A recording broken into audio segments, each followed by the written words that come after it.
नमस्कार मित्रों, अथर्व एजुकेटर के इस YouTube प्लेटफॉर्म पर एक बार पुनः आपका स्वागत है। कैसे हैं मित्रों आप लोग? उम्मीद है सकुशल होंगे और आपकी तैयारी भी जोरों शोरों से चल रही होगी। दोस्तों, ल्यूसेंट जीके में हम प्राचीन भारत के इतिहास का अध्ययन कर रहे थे। 2 दिन का थोड़ा गैप आ गया था कुछ पर्सनल कारणों की वजह से, पर यह सीरीज आपकी डिसकंटिन्यू नहीं हुई है। ये सीरीज हमारी कंप्लीशन तक बिल्कुल चलती रहेगी। पिछले वीडियो लेक्चर में हम हर्षवर्धन तक का इतिहास पढ़ चुके हैं, हर्षवर्धन की मृत्यु तक का इतिहास हम पढ़ चुके हैं। और दोस्तों, हर्षवर्धन जो है प्राचीन भारत के इतिहास का सबसे अंतिम महत्वपूर्ण और बड़ा राजा है। हर्षवर्धन की मृत्यु के साथ ही भारत में जो प्राचीन भारत का जो इतिहास है उसे समाप्त मान लिया जाता है। प्राचीन भारत का इतिहास तो हर्षवर्धन की मृत्यु पर समाप्त हो जाता है, लेकिन मध्यकालीन भारत का इतिहास हर्षवर्धन की मृत्यु से प्रारंभ नहीं होता। यह तो बहुत बाद में जाकर के प्रारंभ होगा, जब कुतुबुद्दीन ऐबक का राज्यारोहण होगा, जहां से हम दिल्ली सल्तनत का इतिहास पढ़ते हैं। लेकिन हर्षवर्धन की मृत्यु से लेकर के ये जो दिल्ली सल्तनत के मध्य का ये जो इतिहास है, इसे पूर्व मध्यकाल के अंतर्गत अध्ययन किया जाता है। और ल्यूसेंट जीके में पूर्व मध्यकाल को 2 चैप्टर्स में बांटा हुआ है।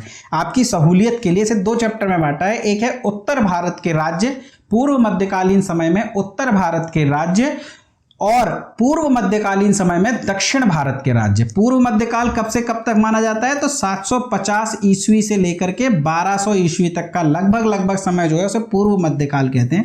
इस चैप्टर में हम उत्तर भारत के राज्यों को पढ़ेंगे।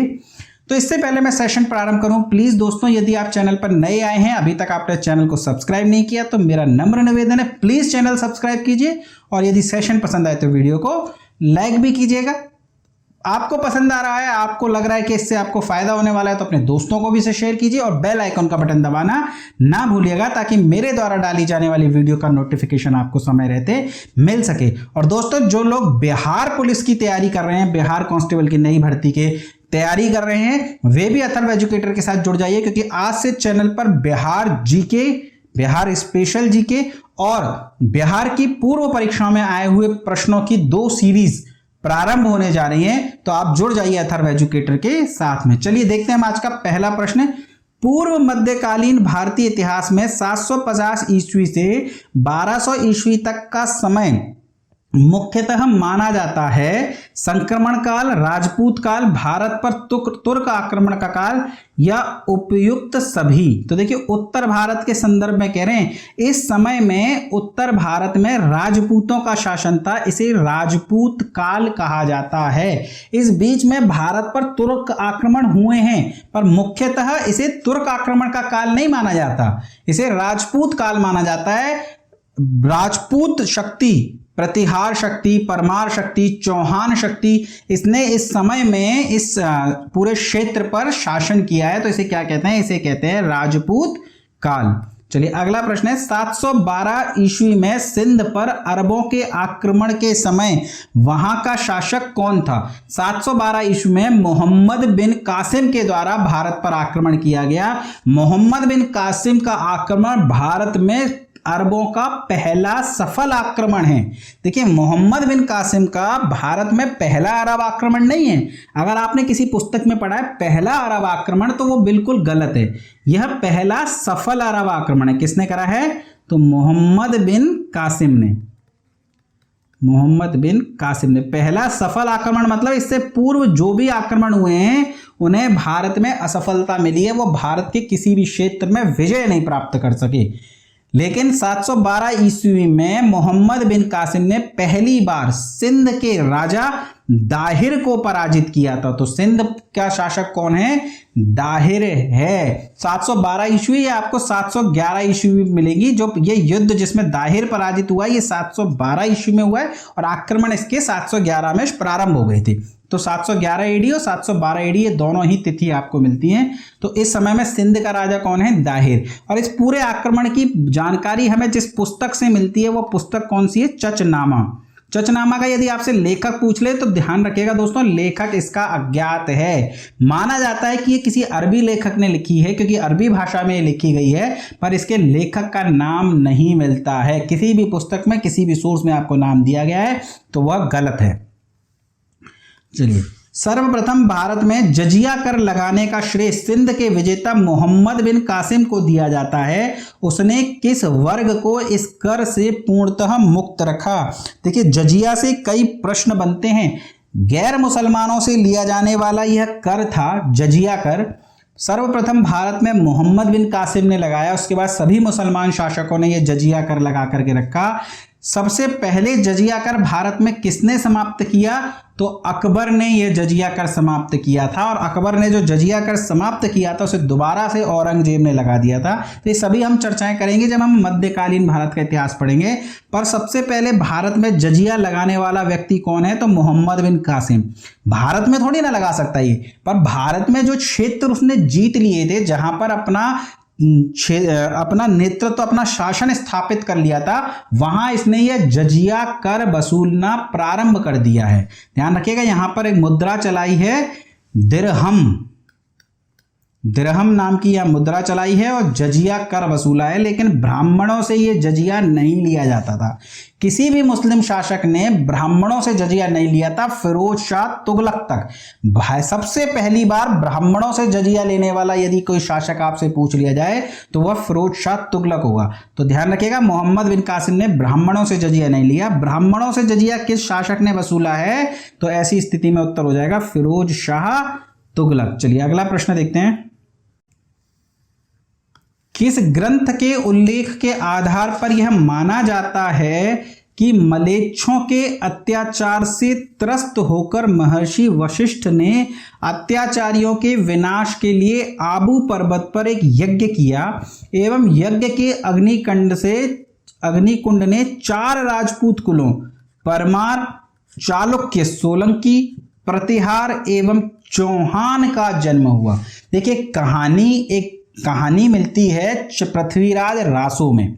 कौन सी पुस्तक में? पृथ्वीराज रासो में। और ये पृथ्वीराज रासो किसने लिखी है? चंद्रवरदाई ने, जो कि पृथ्वीराज चौहान तृतीय के राय पिथौरा के राजकीय कवि थे। वे अपने ग्रंथ पृथ्वीराज रासो में कहानी लिखते हैं कि महर्षि वशिष्ठ जो है उनके आश्रम पर लगातार आक्रमण कर रहे हैं राक्षस, जिन्हें मलेच्छ कहा गया। ठीक है, और इन आक्रमणों से परेशान होकर, त्रस्त होकर एक दिन वशिष्ठ कहते हैं कि देखो, मैं तो ऋषि हूं, मैं तो इनसे लड़ नहीं सकता, लेकिन इनसे लड़ने के लिए मैं 4 योद्धा पैदा करूंगा। और अपने अग्निकुंड में उन्होंने आहुति डाली और 4 योद्धा उसमें से निकले। एक परमार, दूसरा चालुक्य, जिसे आज सोलंकी वंश के नाम से भी जाना जाता है, इन्होंने गुजरात में शासन किया है, प्रतिहार एवं चौहान। तो ये प्रश्न आता है कि कौन से राजपूत अग्निकुंड से नहीं निकले वशिष्ठ की चंद्रवरदाई के मुताबिक? तो ऐसे ऑप्शन हो सकता है परमार, चालुक्य, प्रतिहार, राष्ट्रकूट। तो सही उत्तर क्या हो जाएगा? राष्ट्रकूट। क्यों? क्योंकि वे 4 आपको याद रखने पड़ेंगे, परमार, चालुक्य, प्रतिहार और चौहान। ग्रंथ का नाम क्या हो जाएगा? ग्रंथ का नाम हो जाएगा पृथ्वीराज रासो। चलिए अगला प्रश्न है, दिल्ली नगर की स्थापना की थी। देखिए, दिल्लिका के अनुसार भी एक कहानी मिलती है कि तोमर राजाओं ने दिल्ली नगर की स्थापना की थी। और तोमरों में एक राजा हुआ है अनंगपाल, और अनंगपाल पता लगाना चाहता था कि ये दिल्ली कब तक समृद्ध रहेगी, ये दिल्ली पर कब तक जो है तोमरों का शासन रहेगा। तो कहते हैं उसने एक ऋषि को बुलाया और ऋषि से पूछा कि दिल्ली में कब तक शासन रहेगा। तो उन्होंने राजमहल में एक लठ गाड़ दिया और कहा जब तक ये लठ गड़ा रहेगा तब तक दिल्ली पर तोमरों का शासन रहेगा। और कहते हैं कि उसको विश्वास नहीं हुआ, कहता है अपना विनाश खुद खोदना। हालांकि ये कहानी मात्र है, केवल अपना विनाश खुद करना। तो उसने कहा कि अच्छा इस लठ को निकालो। तो वो लठ लोगों से निकला नहीं, पर वो लठ थोड़ा ढीला पड़ गया। और कहते हैं जब वो ढीला पड़ गया तभी सूचना आई कि आक्रमण हो रहा है मुसलमानों का दिल्ली की तरफ। तो उसे लगा कि नहीं भाई साहब, ये लठ गड़ा रहना चाहिए। तो उसने वहां गड़ा रहने दिया, लेकिन वो ढीला पड़ गया और इसी नाम से उस नगर का नाम ढिल्लिका पड़ा और बाद में उस नगर को दिल्ली नगर कहा गया। पर ये सिर्फ कहानियां हैं दोस्तों, ध्यान रखिएगा, इसका वास्तविकता से कोई लेना देना नहीं है। तो ढिल्लिका या दिल्ली नगर की स्थापना किसने की है? तो तोमर शासकों ने इसकी स्थापना की है। मैंने सिर्फ आपको याद रखा है, प्रश्न का उत्तर आपको याद रह जाए, इस वजह से ये कहानी सिर्फ सुनाई है। चलिए अगला प्रश्न देखते हैं, उस शासक का नाम क्या है जिसने विजय स्तंभ का निर्माण किया? विजय स्तंभ, चित्तौड़ के किले में एक स्तंभ लगा हुआ है विजय स्तंभ, और वह विजय स्तंभ किसने बनवाया है? तो वह विजय स्तंभ बनवाया है राणा कुंभा ने। राणा कुंभा जिनका मेवाड़ पर जिनका शासन था, मेवाड़ के महाराणा थे राणा कुंभा। कुंभलगढ़ दुर्ग किसने बनाया अगर आपसे ये पूछा जाए तो वो भी राणा कुंभा ने बनाया। और कुंभलगढ़ दुर्ग का नाम कुंभलगढ़ किसके नाम पर पड़ा? तो वो कुंभा के नाम पे नहीं पड़ा, बल्कि राणा कुंभा की पत्नी थी कुंभल देवी, उनके नाम पर कुंभलगढ़ दुर्ग का नाम राणा कुंभा पड़ा है। और इसी कुंभलगढ़ दुर्ग में जन्म हुआ है महाराणा प्रताप का। वीर शिरोमणि महाराणा प्रताप का जन्म किस दुर्ग में हुआ है? तो कुंभलगढ़ दुर्ग में। कुंभलगढ़ दुर्ग का निर्माण किसने करवाया? तो राणा कुंभा ने। और उसी राणा कुंभा ने चित्तौड़गढ़ दुर्ग में विजय स्तंभ का निर्माण करवाया। अच्छा, अगर मैं आपसे पूछूं कि चित्तौड़गढ़ दुर्ग का निर्माण मेवाड़ के किस महाराणा ने करवाया, तो बताइए किसने करवाया? किसी ने नहीं। चित्तौड़गढ़ दुर्ग मेवाड़ के किसी महाराणा के द्वारा निर्मित नहीं है। इसका निर्माण तो महाराणाओं के शासन से ही पहले से है। बप्पा रावल ने मान मौर्य से इस दुर्ग को छीना था।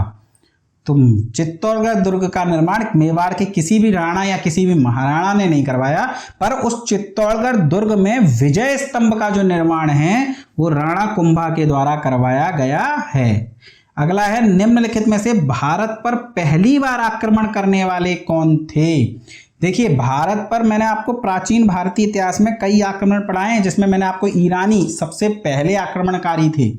ईरानियों के बाद फिर मैंने आपको यूनानी बताए थे।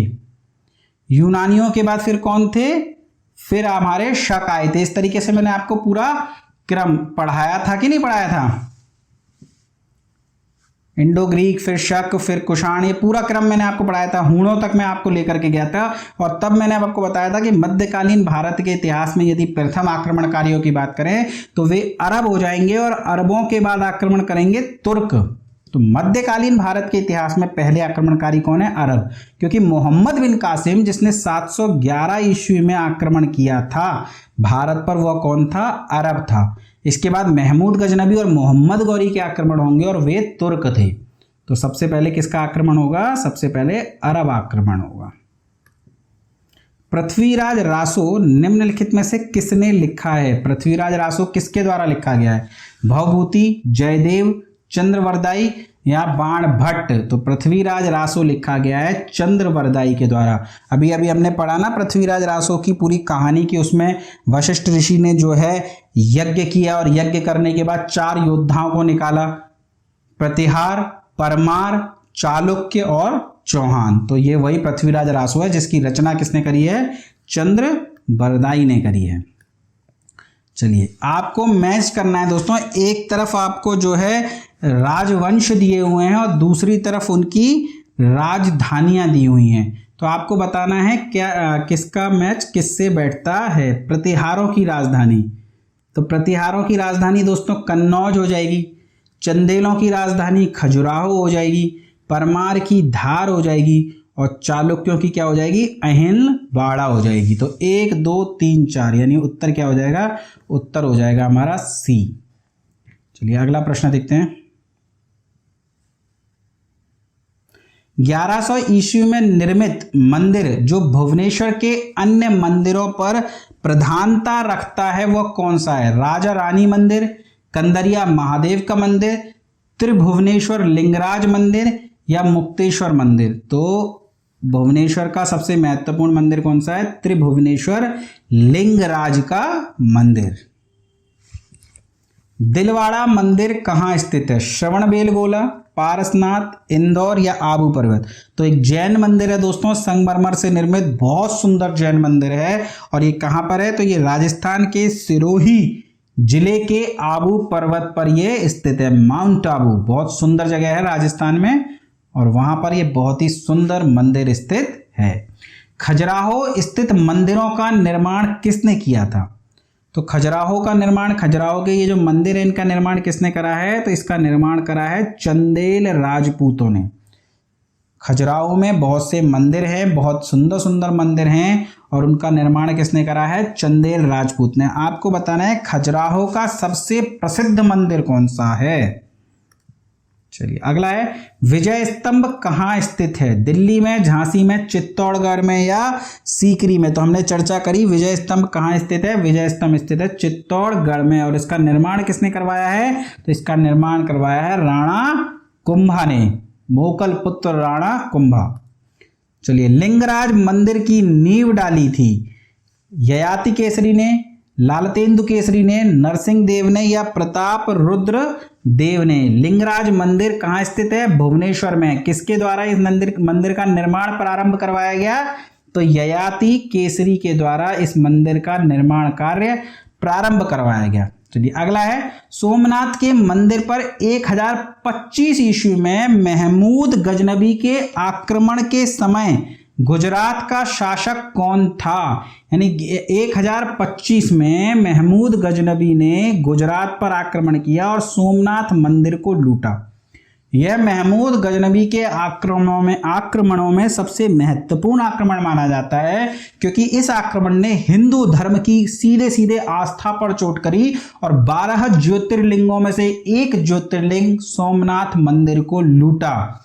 और उस समय गुजरात का शासक कौन था? तो भीमदेव प्रथम उस समय गुजरात के शासक थे। चलिए अगला है, हिंदू विधि पर एक पुस्तक मिताक्षरा किसने लिखी है? नयनचंद्र ने, अमोघवर्ष ने, विज्ञानेश्वर ने या कम्बन ने? तो मिताक्षरा के लेखक कौन है? मिताक्षरा के लेखक हैं विज्ञानेश्वर। देखिए, विज्ञान में मत दिए जाते हैं कि नहीं दिए जाते? ये आइंस्टीन का मत है, ये न्यूटन का मत है। तो मिताक्षरा किसने लिखी है? विज्ञानेश्वर ने लिखी है। ब्लैक पगोड़ा है, ब्लैक पगोड़ा कहाँ स्थित है? तो कोणार्क के स्वर्ण मंदिर को ही ब्लैक पगोड़ा के नाम से जाना जाता है। किसने निर्माण करवाया था ब्लैक पगोड़ा का? तो गंग वंश के राजा ने निर्माण करवाया था। राजा का नाम आप बताएंगे। सुमेलित करना है आपको। एक तरफ राजवंश दिए हुए हैं, दूसरी तरफ उनकी राजधानियां दी हुई हैं। दोस्तों, चौहान, पृथ्वीराज चौहान कहाँ का शासक था? अजमेर का और दिल्ली का। कोई दिक्कत नहीं। गहड़वाल या राठौर, जयचंद, पृथ्वीराज चौहान का ससुर जयचंद कहाँ का था? कन्नौज का।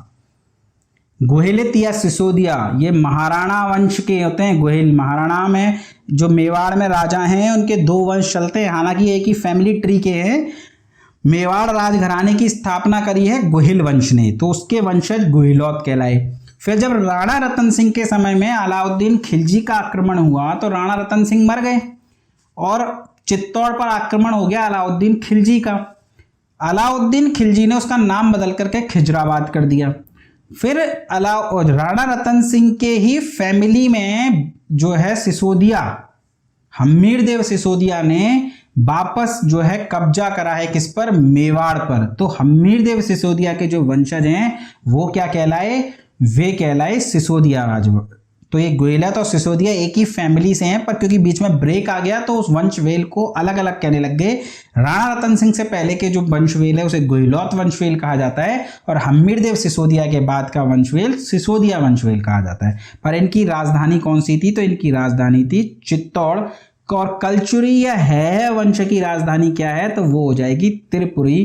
प्रश्न का उत्तर क्या हो जाएगा? 1 2 3 4। चलिए अगला प्रश्न देखते हैं। राजस्थान का प्रणेता किसे माना जाता है? देखिए, प्रणेता ये शब्द गलत है, पर ल्यूसेंट में इसी प्रकार दिया हुआ है, तो हम कह सकते हैं राजस्थान इतिहास, यानी फादर ऑफ राजस्थान हिस्ट्री, यानी किसने राजस्थान का इतिहास पहली बार विधिवत रूप से लिखा? तो राजस्थान का इतिहास लिखा है कर्नल टॉड ने। जो भी राजस्थान की तैयारी करते हैं या राजस्थान जीके पढ़ते हैं वो सभी इस क्वेश्चन से बहुत अच्छे से परिचित होंगे। चलिए अगला आपको सुमेलित करना है दोस्तों। फिर एक तरफ राजवंश दिए हुए हैं और उनकी सामने राजधानियां दी हुई हैं। बार बार ये प्रश्न आ रहा है, चौहानों की क्या है? चौहानों की है अजमेर। और प्रतिहार शासकों की। देखिए कन्नौज को लेकर त्रिपक्षीय संघर्ष हुआ है प्रतिहारों में, पालों में और राष्ट्रकूटों में, और इस त्रिपक्षीय संघर्ष में प्रतिहार जीत गए हैं और प्रतिहारों ने कन्नौज को अपनी राजधानी बनाया, कन्नौज पर उन्होंने अधिकार कर लिया है। तो प्रतिहारों की राजधानी क्या है? कन्नौज। जबकि परमार शासक मालवा में थे, ठीक है, परमर्दिदेव चंदेल परमार शासक कहां पर थे? मालवा में थे। परमार शासक मालवा, और चालुक्य ये कहां पर शासन करते हैं? काठियावाड़ में। और चौहान, प्रतिहार, परमार, चालुक्य ये वही राजवंश हैं जो वशिष्ठ ऋषि के यज्ञ से निकले थे, ठीक है। तो क्या हो जाएगा? 1 2 3 4। प्रश्न का उत्तर क्या हो जाएगा? प्रश्न का उत्तर हो जाएगा ए। चलिए आगे देखते हैं। सुमेलित करना है आपको, एक तरफ राजवंश दिए हुए हैं, दूसरी तरफ उनके राज्य क्षेत्र दिए हुए हैं। चंदेलों का क्या हो जाएगा? चंदेलों का हो जाएगा जजाक भुक्ति, या बुंदेलखंड के इलाके में चंदेल शासन करते थे, यहीं इन्होंने खजुराहो के मंदिर बनवाए हैं। गोहिलौत की बात करें तो गोहिलौत हो गए आपके मेवाड़, सॉरी गोहिलौत तो महाराणा वंशवेल के हो गए ना, तो मेवाड़ के संस्थापक गोहिल, और गोहिल के वंशक क्या कहलाए? ये कहलाए आपके गोहिलौत। बात करें गढ़वाल या राठौरों की तो जयचंद, ये आपके कन्नौज के हो गए। और कलचुरी शासक किस वंश के थे? तो चेदी क्षेत्र पर इनका शासन था। ये क्षेत्र दिए हुए जेजाक भुक्ति बुंदेलखंड, कलचुरियों का चेदी क्षेत्र कहलाता था, राठौर कन्नौज पर आक्रमण करते थे, और गोहिल मेवाड़। तो 1 2 3 4 आपके प्रश्न का क्या हो जाएगा? उत्तर हो जाएगा। सुमेलित करना है दोस्तों, एक तरफ राजवंश दिए हुए हैं, दूसरी तरफ उनके संस्थापकों का नाम दिया हुआ, और आपको बताना है कौन सा सही है। चौहान वंश की यदि बात करें तो चौहानों का संस्थापक कौन हो जाएगा? ये हो जाएगा वासुदेव। बात करें परमारों की तो सीयक द्वितीय, इसे श्री हर्ष के नाम से भी जाना जाता है। सोलंकी वंश का संस्थापक मूलराज प्रथम हो जाएगा, जबकि दोस्तों इसको सही कर लीजिए, चंदेल वंश का संस्थापक क्या होगा? नन्नुक चंदेल। चंदेल वंश का संस्थापक हो जाएगा नन्नुक चंदेल। तो प्रश्न का उत्तर क्या हो जाएगा? 1 2 3 4। चलिए, कौन सुमेलित नहीं है? एक तरफ राजवंश दिए हुए हैं, दूसरी तरफ इनके संस्थापक दिए हुए हैं, आपको बताना है कौन सुमेलित नहीं है। तो चंदेल, नन्नुक चंदेल, अभी हमने देखा चंदेल वंश की जो स्थापना है नन्नुक चंदेल ने की है। कलचुरी वंश की स्थापना कोक्कल प्रथम ने करी थी। गढ़वाल वंश की स्थापना चंद्रदेव ने। आपको ये याद करने पड़ेंगे दोस्तों। राष्ट्रकूटों की स्थापना विजयालय ने नहीं करी है, बल्कि दोस्तों किसने करी है? तो दंती दुर्ग ने करी है। तो यही हमारा जो है गलत हो जाएगा, यही हमारा सुमेलित नहीं है। हरिकेली नाटक के रचयिता हैं, आपको बताना है ये जो हरिकेली नाटक है इसकी रचना किसने करी है? तो इसकी रचना करी है विग्रहराज, चौहान शासक विग्रहराज चतुर्थ ने। इसी चौहान शासक विग्रहराज चतुर्थ के द्वारा सरस्वती कंठावरण संस्कृत पाठशाला का निर्माण करवाया जाता है अजमेर में, और कुतुबुद्दीन ऐबक के द्वारा इसी सरस्वती कंठावरण संस्कृत पाठशाला को तोड़ करके उसके ऊपर 2.5 दिन का झोपड़ा बनवाया जाता है। प्रश्न आता है ना 2.5 दिन का झोपड़ा कहाँ है? अजमेर में। तो वो किस पर बना हुआ है? वह बना हुआ है सरस्वती कंठावरण संस्कृत पाठशाला पर, जिसका निर्माण किसने करवाया था? चौहान शासक विग्रहराज चतुर्थ ने, जिसे बीसल देव के द्वारा भी जाना जाता है। और इसी बीसल देव ने हरिकेली नामक नाटक लिखा है। और आप मध्यकालीन भारत के इतिहास में या आधुनिक भारत के इतिहास में एक नाम पढ़ेंगे, आधुनिक भारत में पढ़ेंगे राजा राम मोहन राय का। सती प्रथा का अंत करने में राजा राम मोहन राय का बहुत बड़ा योगदान था। और आप देखेंगे राजा राम मोहन राय को राजा की उपाधि मुगल शासक अकबर द्वितीय ने दी थी। द्वितीय ने, अकबर अंग्रेजों का पेंशन भोगी था ये अकबर द्वितीय, शाह आलम द्वितीय का पुत्र और बहादुर शाह जफर का पिता था अकबर द्वितीय।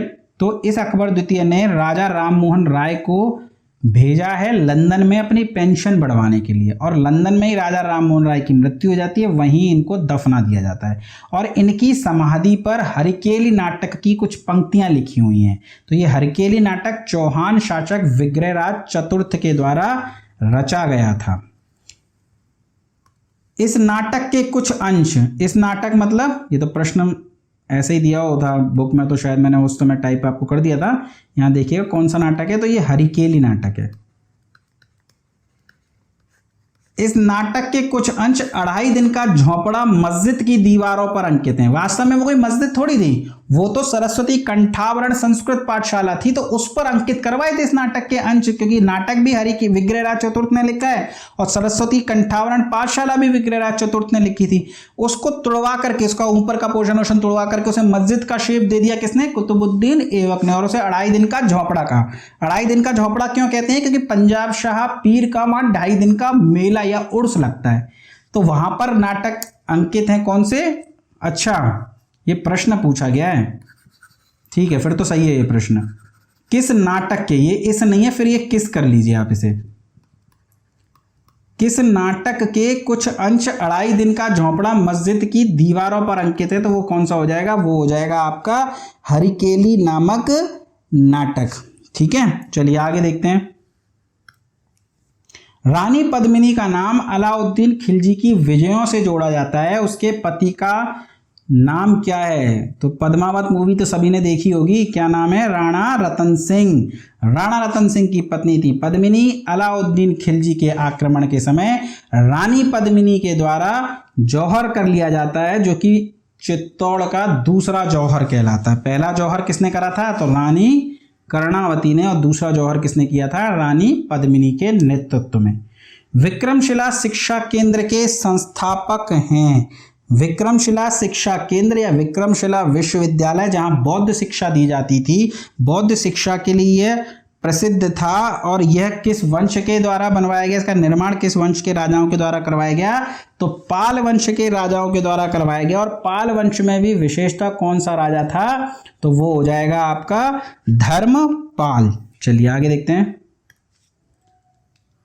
निम्नलिखित में से किस मंदिर परिसर में एक भारी भरकम नंदी की मूर्ति है, जिसे भारत की विशालतम नंदी की मूर्ति माना जाता है, यानी भारत की सबसे बड़ी नंदी की मूर्ति किस मंदिर में है, तो कंदरिया महादेव के मंदिर में। कहां पर स्थित है यह कंदरिया महादेव मंदिर, खजुराहो में। अगला प्रश्न है, निम्नलिखित में से किसे एक नए संवत चलाने का यश प्राप्त है, तो पाल सेन, बंगाल के सेन राजाओं में एक राजा हुआ है लक्ष्मण सेन, और उसके द्वारा एक नया संवत चलाया गया था, एक नया कैलेंडर ईयर प्रारंभ किया गया था। गीत गोविंद के रचनाकार जयदेव किसकी सभा को अलंकृत करते थे। देखिए, एक तो प्रश्न इंपॉर्टेंट यही है कि गीत गोविंद के रचनाकार कौन हैं, तो गीत गोविंद के रचनाकार हैं जयदेव, और ये किसकी सभा में थे, तो ये बंगाल के सेन राजा लक्ष्मण सेन के दरबार में थे। किसने सोमपुर महाविहार का निर्माण करवाया है, तो सोमपुर महाविहार का निर्माण किसने करवाया है, धर्मपाल ने। सोमपुर महाविहार भी धर्मपाल के द्वारा ही निर्मित है। भुवनेश्वर तथा पुरी के मंदिर किस शैली में निर्मित हैं, तो भुवनेश्वर और पुरी के मंदिर किस शैली में निर्मित हैं, तो ये नागर शैली में ही निर्मित है। ये इंपॉर्टेंट प्रश्न है दोस्तों, इसे जरूर ध्यान रखिएगा। राजवंश जो कन्नौज पर अधिपत्य करने में त्रिकोणीय संघर्ष में उलझे हुए थे, वे थे, तो दोस्तों त्रिकोणीय संघर्ष जो कन्नौज पर आक्रमण करने के लिए किया गया था, उसमें मुख्यतः प्रतिहार और पाल थे, इन दोनों के बीच में ये संघर्ष चल रहा था। पर इसी संघर्ष में दक्षिण भारत का एक राजवंश है राजपूत राजवंश, वो बार बार आकर के एंट्री मारता है, यानी आता है इनमें से किसी एक राजा को हराता है और वापस चला जाता है। तो मुख्यतः ये संघर्ष पाल प्रतिहारों में हो रहा था, पर राष्ट्रकूट भी बार बार इसमें अपना अस्तित्व दिखा रहे हैं। तो ये संघर्ष किनके बीच, इसीलिए से त्रिसंघर्ष या त्रिकोणीय संघर्ष कहा जाता है। तो किस किस के बीच हुआ है, तो ये हुआ है पालों के, प्रतिहारों के और राष्ट्रकूटों के बीच, यानी 2, 3, 4। चलिए अगला प्रश्न है, भारत में प्रथम आक्रमणकारी था, तो भारत में प्रथम मध्यकालीन भारत का इतिहास या ऑप्शंस में से आप पकड़ लीजिए कौन है, मोहम्मद बिन कासिम। 711 में आक्रमण हुआ था, और ये कौन था, अरब था या तुर्क था, तो ये अरब था। जगन्नाथ मंदिर किस राज्य में स्थित है, तो जगन्नाथ मंदिर कहाँ स्थित है, जगन्नाथ मंदिर स्थित है आपका उड़ीसा राज्य में।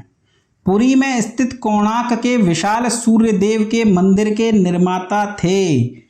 गंग शासक, गंग वंश के राजा थे। इसे ब्लैक पगोडा के नाम से भी जाना जाता है। वैसे तो मैंने आपको टास्क दिया था, पर चलिए अब नाम आ गया तो बता देते हैं। वे हैं नरसिंह प्रथम। चलिए अगला प्रश्न देखते हैं। अजयपाल संस्थापक थे? तो चौहान वंश के राजा हैं अजयपाल, जिनके द्वारा अजमेर की स्थापना की गई थी। तो अजयपाल ने किसकी स्थापना करी है? अजयपाल ने अजमेर की स्थापना की है। अगला है, निम्नलिखित में से कौन कविराज के नाम से विख्यात था? तो देखिए, कविराज हमने समुद्रगुप्त की भी उपाधि पढ़ी है, पर यहाँ पर किसके नाम से विख्यात हैं? भोज परमार, यानी परमारों में एक बहुत ही महान शासक हुए हैं, बहुत ज्ञानी शासक हुए हैं भोज परमार, जिन्हें कविराज के नाम से भी जाना जाता है। इनकी मृत्यु पर कहा गया था कि इस धरा जो है ज्ञानियों से विहीन हो गई है। कई पुस्तकें लिखी हैं भोज परमार ने। कौन कौन सी हैं जिसमें इंपॉर्टेंट अगर पुस्तकों की बात करें तो सम्रांगण सूत्रधार। सम्रांगण सूत्रधार किसके द्वारा लिखी गई है? तो भोज परमार के द्वारा। सरस्वती कंठावरण ये भी भोज परमार ने लिखी है। योग सूत्रवृत्ति भी भोज परमार ने लिखी है। और आयुर्वेद सर्वस्व भी भोज परमार के द्वारा लिखी गई है। यानी 1 2 3 4 ये चारों पुस्तकें भोज परमार के द्वारा लिखी गई हैं। सम्रांगण सूत्रधार का विषय है सम्रांगण स्थापत्य शास्त्र, खगोल विज्ञान, योग शास्त्र या काव्य शास्त्र। तो जो सम्रांगण सूत्रधार है दोस्तों, वे सम्रांगण सूत्रधार स्थापत्य शास्त्र यानी वास्तुकला पर आधारित पुस्तक है। अगला प्रश्न है, उसकी मृत्यु से धारा नगरी, विद्या और विद्वान तीनों ही निराश्रित हो गए। अब्धधारा, निराधरा, निरालंबा, सरस्वती पंडित खंडिता, सर्वे भोज राजे दिवंगते। यानी ये पंक्तियां लिखी हैं, जिसका मतलब है धारा नगरी में अब न तो विद्या बची है न विद्वान बचे हैं। यानी अगर या फिर धारा नगरी, विद्या और विद्वान, अब उन पर का कोई आश्रयदाता नहीं बचा। अब विद्वानों को धारा नगरी में आश्रय नहीं मिलेगा, विद्या को भी धारा नगरी में आश्रय नहीं मिलेगा। ये बात किसकी मृत्यु पर कही गई है? बहुत बड़ी बात है दोस्तों। और ये बात कही गई है भोज परमार की मृत्यु पर। यानी इतने अधिक विद्वान थे आपके भोज परमार। चलिए अगला प्रश्न देखते हैं। किस शासक के दरबार में जैन आचार्य हेमचंद्र को संरक्षण मिला? जयसिंह सिद्धराज या कुमारपाल? तो दोस्तों जयसिंह सिद्धराज के बाद कुमारपाल राजा बने हैं और इन दोनों के ही दरबार में जैन आचार्य हेमचंद्र रहे थे। ये दोनों ही चालुक्य नरेश हैं। गुजरात में शासन था चालुक्य राजाओं का। तो इस प्रश्न का उत्तर क्या हो जाएगा? ए और बी। चलिए अगला है, वह प्रथम भारतीय शासक कौन जिसने तुर्क आक्रांता मोहम्मद गौरी का सामना हुआ और जिसने मोहम्मद गौरी को पराजित किया? देखिए, सबसे पहले मोहम्मद गौरी भारत में 1178 ईस्वी में चालुक्य राजा भीम द्वितीय से पराजित हुआ है। इसके बाद तराइन के पहले मैदान में पृथ्वीराज चौहान ने परास्त किया है, पर पृथ्वीराज चौहान से बहुत पहले ये भीम द्वितीय से परास्त हो चुका है। अगला प्रश्न है, किस शासक ने कालिंजर के अजेय दुर्ग का निर्माण करवाया? तो कालिंजर का अजेय दुर्ग किसके द्वारा बनवाया गया है? तो धंग देव के द्वारा यह बनवाया गया है। निम्नलिखित में से वह कौन सा संवत है जो कलचुरी द्वारा प्रयुक्त किए जाने के कारण कलचुरी संवत कहलाता है? तो वास्तव में तो त्रिकूटक संवत इसका नाम था, पर कलचुरी राजाओं ने इस संवत का प्रयोग किया, इस वजह से इसे कलचुरी संवत भी कहते हैं। अगला प्रश्न है, किसके राज्यकाल में, इसको सही कर लीजिए, किसके राज्यकाल में लक्ष्मीधर ने कल्पमुद्रम या कृत कल्प तरु नामक विधि ग्रंथ की रचना की है? ये दोनों ही पुस्तकें बहुत इंपॉर्टेंट हैं। पूछा जाता है ये पुस्तकें किसके द्वारा लिखी गई हैं? तो लक्ष्मीधर के द्वारा लिखी गई हैं और गोविंद चंद्र नामक शासक के दरबार में रहते हुए इन पुस्तकों का निर्माण किया गया है। चंदावर का युद्ध 1194 ईस्वी किसके मध्य लड़ा गया? तो चंदावर का युद्ध किस किस के मध्य लड़ा गया है? मोहम्मद गौरी और जयचंद्र के मध्य। तराइन का दूसरा युद्ध जिसमें जयचंद ने साथ नहीं दिया पृथ्वीराज चौहान का, उस युद्ध में पृथ्वीराज चौहान पराजित हुए।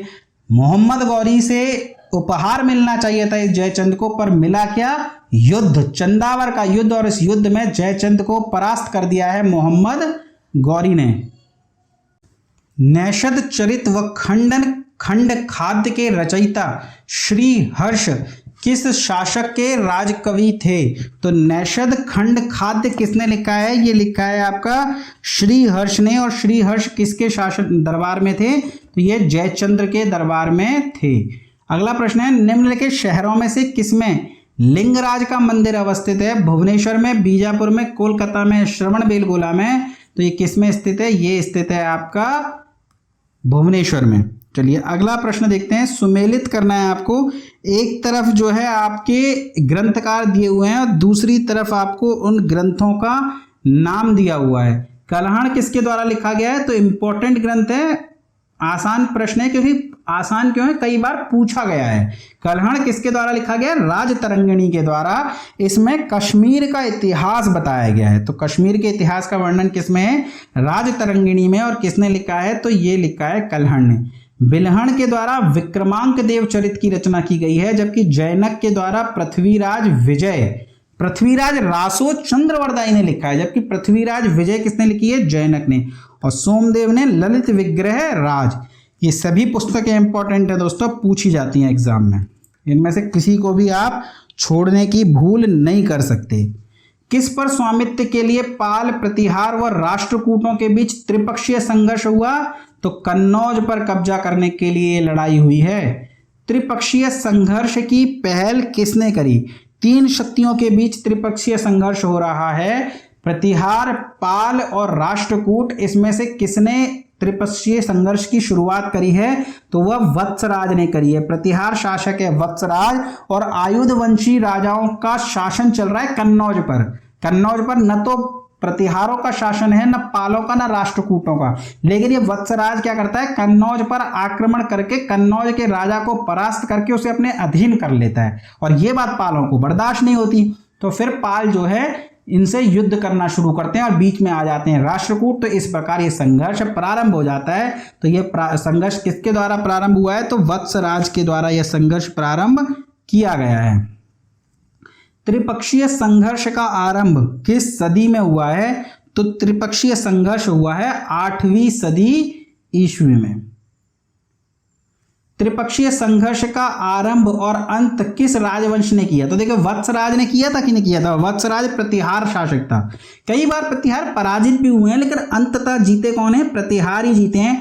तो प्रारंभ भी प्रतिहारों ने किया और जीत के साथ इस संघर्ष का अंत भी प्रतिहारों ने किया और कन्नौज पर फाइनली कब्जा कर लेते हैं कौन? प्रतिहार।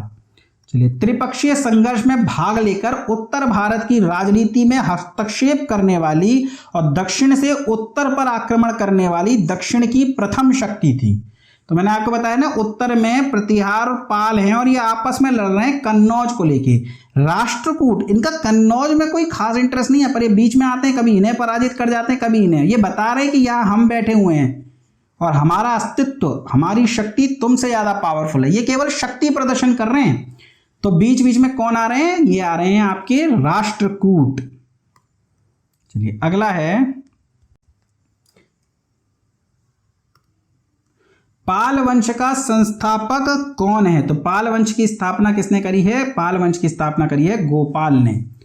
पाल वंश की राजधानी थी, पाल वंश की राजधानी मुंगेर, बंगाल के में मुंगेर है, जिसे मुद्दगिरी के नाम से भी जानते हैं, और यही पाल वंश की राजधानी थी। राष्ट्रकूट वंश का संस्थापक कौन था? राष्ट्रकूट वंश का संस्थापक आपसे पूछा जा रहा है, राष्ट्रकूट वंश की स्थापना किसने करी है? तो दंती दुर्ग ने की है। राष्ट्रकूट वंश की राजधानी थी, तो देखिए राष्ट्रकूट वंश की राजधानी क्या है? मालखेत या मान्यखेत इसे कहा जाता है। किस प्रतिहार शासक ने आदिवराह की उपाधि धारण करी है? आदिवराह की उपाधि किसने धारण करी है? मिहिर भोज ने। काफी शक्तिशाली शासक था ये प्रतिहारों में, मिहिर भोज। किस विदेशी यात्री ने गुर्जर प्रतिहार वंश को अल गुजर और इस वंश के शासकों को बोरा कहकर के पुकारा है? बहुत इंपॉर्टेंट प्रश्न है दोस्तों। अल मसूदी ने प्रतिहार वंश के समय में भारत की यात्रा करी है और प्रतिहार वंश के शासकों को वो अल गुजर और इस वंश के शासकों को बोरा कहकर के पुकारता है। चलिए, कर्पूर मंजरी नाटक के रचयिता राजशेखर को किस प्रतिहार शासक ने संरक्षण दिया? शासक से ज्यादा इंपॉर्टेंट यही है दोस्तों। ये प्रश्न कई बार पूछा गया है कि कर्पूर मंजरी की जो रचना है वो किसने करी है, तो वो करी है राजशेखर ने। और किसके समय में करी है, तो नागभट्ट द्वितीय के काल में। प्रतिहार राजा है नागभट्ट द्वितीय। प्रतिहार स्वयं को बिलंक का वंशज मानते थे, जो राम के प्रतिहार अर्थात द्वारपाल थे। देखिए, राम के द्वारपाल नहीं थे, भाई थे लक्ष्मण। पर कहते हैं जब भगवान राम 14 वर्ष के वनवास को गए थे तो लक्ष्मण जी ने अपनी निंद्रा का त्याग कर दिया था और 14 वर्षों तक वे सोए नहीं थे और पहरा देते थे ताकि भगवान राम पर, माता सीता पर कोई अटैक ना कर दे। तो इसलिए उन्हें राम जी का प्रतिहार कहा गया। और लक्ष्मण जो कि राम अपने आप को प्रतिहार शासक जो अपने आप को लक्ष्मण का वंशज मानते हैं, इसी कारण से वे स्वयं को क्या कहते हैं, वे कहते हैं प्रतिहार। तो ये तो कहते हैं कि लक्ष्मण के वंशज थे और चंद्रवरदाई क्या कहता है, यज्ञ में से निकले थे। तो वास्तव में ये बात याद रखिएगा, चंद्रवरदाई के अकॉर्डिंग तो यज्ञ से निकले हैं और प्रतिहार शासक स्वयं को लक्ष्मण का वंशज कहते हैं। लक्ष्मण भगवान राम के छोटे भाई। 750 ईस्वी में बंगाल के पाल वंश की स्थापना करने वाले गोपाल ऐसे शासक थे जिन्हें, देखिए, बंगाल में अराजकता फैली हुई थी और सामंतों ने अपने में से एक सामंत गोपाल को चुन लिया कि जाओ तुम यहाँ के राजा को हटा करके अब बंगाल का राजा बन जाओ। तो गोपाल को किसने चुना है, तो सामंती सरदारों ने गोपाल को चुना है शासक बनने के लिए। तो गोपाल ने फिर पाल वंश की स्थापना करी है। किस पाल शासक को गुजराती कवि सोड्डल ने उत्तरावत स्वामिन कह करके पुकारा है? तो गुजराती कवि हैं सोड्डल, जिन्होंने धर्मपाल को उत्तरावत स्वामिन यानी पूरे उत्तर का स्वामी कहा है। अगला प्रश्न है, 9वीं सदी में भारत आए अरबी यात्री सुलेमान ने किस साम्राज्य को रूमा कहकर पुकारा है? अभी हमने अल मसूदी से जुड़ा हुआ प्रश्न देखा था, अब बात करेंगे हम सुलेमान। तो सुलेमान ने किसे रूमा कहकर के पुकारा है? तो पाल वंश के शासकों को रूमा कहकर के पुकारा है। तो अगर सुलेमान से संबंधित प्रश्न आए कि रूमा किसे कहा है, तो पाल शासकों को कहा है। चलिए, अगला है हिंदू विधि की एक प्रसिद्ध पुस्तक दाय भाग के रचयिता कौन हैं? तो दाय भाग या दया भाग किसकी पुस्तक है? ये जिमूत वाहन की पुस्तक है। कई सारी पुस्तक और उसके रचयिता यहाँ आपको पढ़ने पड़ते हैं दोस्तों। और मैच दी फॉलोइंग्स में ज़्यादातर ये प्रश्न आपके एग्जाम में पूछे जाते हैं, तो इन्हें याद रखिएगा। रामचरित की रचना किसने करी है? कालिदास ने, विज्ञानेश्वर ने, कौटिल्य ने या संध्याकर नंदी ने? तो हम सब जानते हैं रामचरित मानस के विषय में यदि पूछा जाए तो इनकी रचना तो तुलसीदास जी ने की है। रामचरित के नाम से एक और पुस्तक किसके द्वारा लिखी गई है? तो ये लिखी गई है संध्याकर नंदी के द्वारा। तो प्रश्न का उत्तर क्या हो जाएगा? प्रश्न का उत्तर हो जाएगा संध्याकर नंदी। चलिए, अगला प्रश्न देखते हैं। पाल वंश के पतन के बाद बंगाल का राजनीतिक नेतृत्व प्रदान किया। तो देखिए, पाल वंश के पतन हो गया है। पाल वंश के पतन के बाद बंगाल में किस वंश के शासकों ने रूल किया है? तो वो किया है सेन वंश के शासकों ने। सेन वंश के शासकों में ही हमने एक नाम पढ़ा लक्ष्मण सेन, जिसने एक नया संवत भी चलाया था। तो बंगाल में या तो पालों का शासन रहा है और पालों के बाद किसका शासन रहा है? तो सेनों का शासन रहा है। और सेन वंश का संस्थापक कौन है? हर वंश का संस्थापक आपको याद रखना पड़ेगा दोस्तों। पाल वंश का संस्थापक कौन था? गोपाल। सेन वंश का संस्थापक कौन है? सामंत सेन। राष्ट्रकूटों का संस्थापक कौन है? दंती दुर्ग। तो इस तरीके से आप याद रखेंगे। तो सेन वंश का संस्थापक कौन है? सामंत सेन। अगला प्रश्न है, किसने कुलीन प्रथा या कुलीनवाद आरंभ किया है? तो वल्लाल सेन के द्वारा कुलीन प्रथा प्रारंभ की गई है। किसने आपको ये याद करने पड़ेंगे दोस्तों, इसमें बहुत ज़्यादा एक्सप्लेनेशन की गुंजाइश है नहीं। किसने स्मृति ग्रंथ दान सागर एवं ज्योतिष ग्रंथ अद्भुत सागर की रचना करी है? क्योंकि सीधे सीधे या तो संस्थापक पूछे जा रहे हैं, या पुस्तकों के रचनाकार पूछे जा रहे हैं, या कोई स्टेटमेंट पूछा जा रहा है, तो इसमें क्या समझाएंगे? अब जैसे स्मृति ग्रंथ दान सागर है या फिर ज्योतिष ग्रंथ अद्भुत सागर है, इसकी रचना किसने करी? तो आपको सीधे सीधे नाम पता होना चाहिए कि वल्लाल सेन के द्वारा इनकी रचना की गई है। चलिए, कश्मीर पर लगभग 50 वर्षों तक शासन करने वाली रानी दिद्दा मूल रूप से किस वंश की राजकुमारी थी? 50 वर्षों तक शासन किया दिद्दा ने, और जब महमूद गजनवी ने आक्रमण किया था भारत पर, उस समय कश्मीर में दिद्दा का ही शासन था। और ये किस वंश की थी? लोहार वंश की। लोहे जैसी मजबूत किस वंश की राजकुमारी थी? लोहार वंश की। और ये शासन कर रही है कश्मीर पर, और महमूद गजनवी से इसने रक्षा भी करी है कश्मीर की। चलिए, अगला है कायस्थों की एक जाति के रूप में प्रथम उल्लेख कहाँ मिलता है? अच्छा, कायस्थों का एक जाति के रूप में प्रथम उल्लेख कहाँ मिलता है? यानी कायस्थ जो है वे किस स्मृति में उन्हें जाति कहा गया है? तो सबसे पहले ओशनम स्मृति में उन्हें जाति कहा गया है। ठीक है, ये प्रश्न भी पेपर में पूछा गया है, इंपॉर्टेंट प्रश्न है। सुमेलित करना है दोस्तों, मंदिर की शैली दी हुई है और वे मंदिर कहाँ पाए जाते हैं, सामने की तरफ आपको वे दिए हैं और आपको सुमेलित करके सही उत्तर बताना है। नागर शैली के मंदिर, अगर आपको पता है नागर शैली के मंदिर कहाँ पाए जाते हैं, तो उत्तरी भारत में हिमालय से विंध्य तक नागर शैली के मंदिर, विंध्य से कृष्णा तक बेसर शैली। बेसर शैली जो नागर शैली और द्रविड़ शैली का मिश्रण है, और दक्षिण भारत में पाई जाती है द्रविड़ शैली। तो प्रश्न का उत्तर क्या हो जाएगा? प्रश्न का उत्तर हो जाएगा 1, 2, 3। चलिए, अगला है, हिंदुओं में यह दृढ़ विश्वास है कि अन्य कोई देश उनके देश जैसा श्रेष्ठ नहीं है, कोई राजा उनके राजा के समान नहीं है, और उनके शास्त्रों के समान कोई शास्त्र नहीं है। यह उक्ति किसकी है? तो यह उक्ति कही है किसने? अल बरूनी ने। तो दोस्तों, ये थे पूर्व मध्यकाल में उत्तर भारत के राजवंशों से जुड़े हुए प्रश्न। थोड़े से आपको बोरिंग लगे होंगे थोड़ा सा, क्योंकि इसमें याद करने वाले हैं, फैक्चुअल प्रश्न हैं, लेकिन एग्जाम में अक्सर पूछे जाते हैं, तो इन्हें छोड़ करके काम चलने वाला है नहीं। तो इन्हें याद कर लीजिए, रट लीजिए बिल्कुल। और जिस भी परीक्षा की आप तैयारी कर रहे हैं, आपको ये चैप्टर पढ़ना पड़ेगा दोस्तों। इसके बाद प्राचीन भारत के इतिहास में हमारा पूर्व मध्यकाल में दक्षिण भारत के राजवंश रह जाते हैं, और फिर हम विविध और जो गुप्तों के हमारे थोड़े प्रश्न बचे थे उन्हें हम विविध में डाल करके पढ़ करके अपने इस प्राचीन भारत के इतिहास को ल्यूसेंट जीके की ये जो सीरीज थी इसे समाप्त करेंगे, और फिर मध्यकालीन भारत के इतिहास की ओर अपने कदम बढ़ाएंगे।